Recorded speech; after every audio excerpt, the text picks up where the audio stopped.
नमस्कार. आज मी तुम्हाला मक्याचे पोहेचा चिवडा कसा करायचा ते सांगणार आहे. तर त्यासाठी लागणारे साहित्य आहे मक्याचे पोहे, तिखट, मीठ, थोडंसं काळं मीठ, त्याचप्रमाणे शेंगदाणे आणि तळण्यासाठी तेल.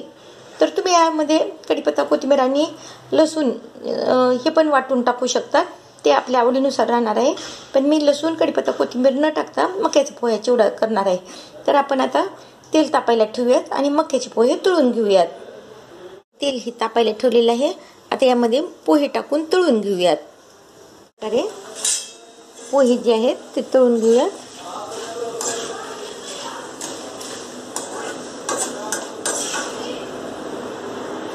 सर्व पोहे तळून घेऊयात.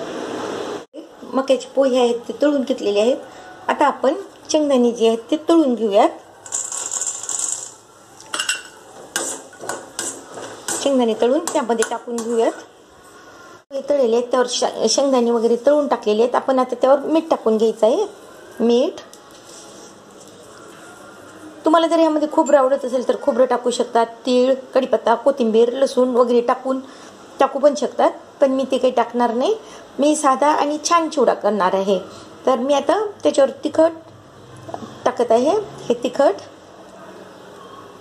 आणि थोडंसं काळं मीठ टाकत आहे आणि थोडंसं चाट मसाला टाकत आहे.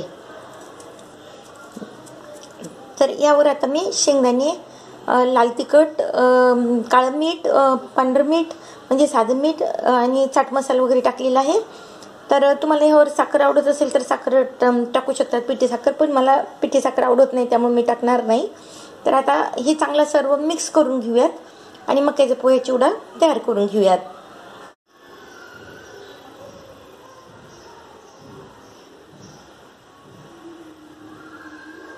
अशा प्रकारे झालेला आहे मक्याच्या पोह्याचा चिवडा. ह्यामध्ये तुम्हाला जर खोबरं, नंतर कढीपत्ता, कोथिंबीर, लसूण, चिवडा मसाला, पिठी साखर जर आवडत असेल तर तुम्ही टाकू शकतात. पण मला आवडत नाही म्हणून मी टाकलेलं नाही आहे. आणि पण त्यात काय टाकायचं असतं हे मी सांगू शकते, पण मला त्या गोष्टी आवडत नाहीत म्हणून मी त्यामध्ये टाकलेलं नाही आहे. तर हा झालेला आहे मक्याच्या पोह्याचा चिवडा. तर तुम्हाला जर हा व्हिडिओ आवडला असेल तर लाईक करा, शेअर करा, सबस्क्राईब करा आणि कमेंट्स करा. धन्यवाद.